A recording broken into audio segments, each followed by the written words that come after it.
Halo kawan divisi sejarah. Selamat pagi. Kali ini kita akan membahas baret militer. Baret adalah salah satu atribut wajib yang digunakan oleh militer dan polisi di berbagai negara. Ada berbagai model, bentuk, dan warna yang digunakan. Di negara kita sendiri, baret menjadi atribut wajib bagi TNI dan Polri.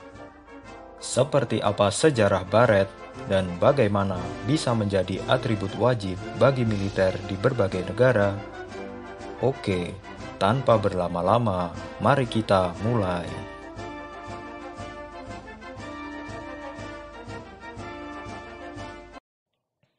Baret awalnya adalah penutup kepala tradisional yang dipakai oleh masyarakat Perancis dan Spanyol. Baret kemudian menjadi populer di kalangan masyarakat Eropa. Produksi massal baret dimulai pada abad ke-19 di Prancis dan Spanyol. Mulai dari petani, pekerja, sampai masyarakat kelas atas memakai baret sebagai penutup kepala. Baret juga sempat menjadi tren fashion bagi para wanita beberapa dekade lalu. Bahkan sampai sekarang, masih banyak wanita yang memakai baret sebagai pilihan fashion. Baret militer pertama kali digunakan oleh Divisi Gunung Prancis pada tahun 1889. Bentuk baret terlihat besar dengan hiasan floppy. Bahkan, model baret ini masih digunakan oleh Divisi Gunung Prancis hingga saat ini. Setelah Perang Dunia Pertama, baret diadopsi oleh resimen tank Inggris yang baru terbentuk pada tahun 1924. Seorang perwira bernama Alec Gathouse ditugaskan untuk merancang penutup kepala praktis bagi kru tank. Akhirnya, ia menemukan sebuah baret model Basque Spanyol. Baret Basque ini memenuhi spesifikasi bagi kru tank, yaitu harus melindungi rambut dari minyak dan tidak memakan tempat di dalam tank. Lama-kelamaan, baret juga dipakai oleh unit lain di militer Inggris.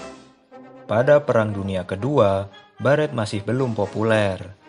Penggunaan baret identik dengan pasukan Inggris.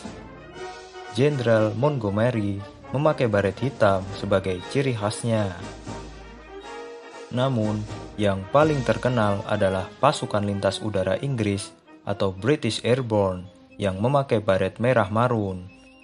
Baret merah marun ini menjadi ciri khas pasukan lintas udara ini, hingga mereka dijuluki The Red Devil. Setelah Perang Dunia Kedua, baret mulai populer. Amerika mengadopsi baret hijau yang digunakan oleh pasukan khusus. Inilah asal-usul julukan Green Berets.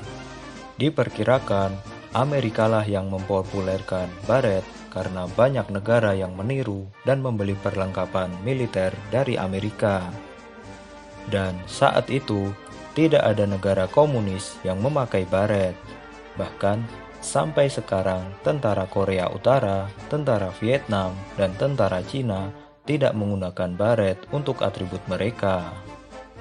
Ada beberapa alasan mengapa baret menjadi populer dan digunakan hampir oleh tentara di seluruh dunia. Di antaranya, baret tergolong murah dan sangat mudah dibuat dalam jumlah besar. Baret juga sangat praktis untuk dibawa, dapat dilipat hingga dimasukkan ke dalam saku. Dan yang terpenting, baret sangat ringan dan nyaman digunakan oleh prajurit dalam dinas sehari-hari. Kebanyakan baret digunakan dengan miring ke kanan. Ini disesuaikan dengan letak senjata yang ditopang di bahu sebelah kiri. Meskipun begitu, ini tidak terlalu berpengaruh dan beberapa unit militer juga memakai baret dengan posisi miring ke kiri. Di beberapa negara, baret memiliki bentuk dan cara pemakaian yang berbeda-beda. Di negara-negara Eropa, kebanyakan baret memiliki ukuran yang kecil dan baret digunakan dengan menjorok ke depan. Lalu di Rusia dan bekas negara Soviet, baret tidak terlalu dimiringkan dan lencana dipasang di tengah baret. Di negara Timur Tengah, baret memiliki ukuran yang cukup besar.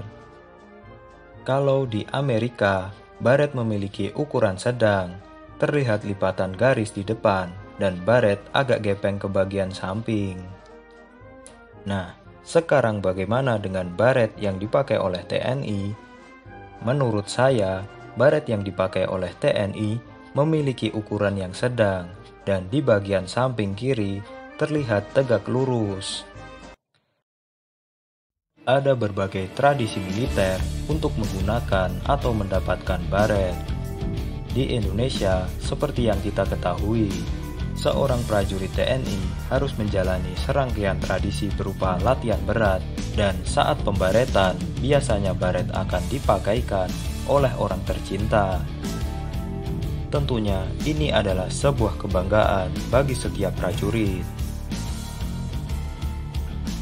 Militer negara lain juga memiliki tradisi pembaretan yang hampir mirip dengan TNI.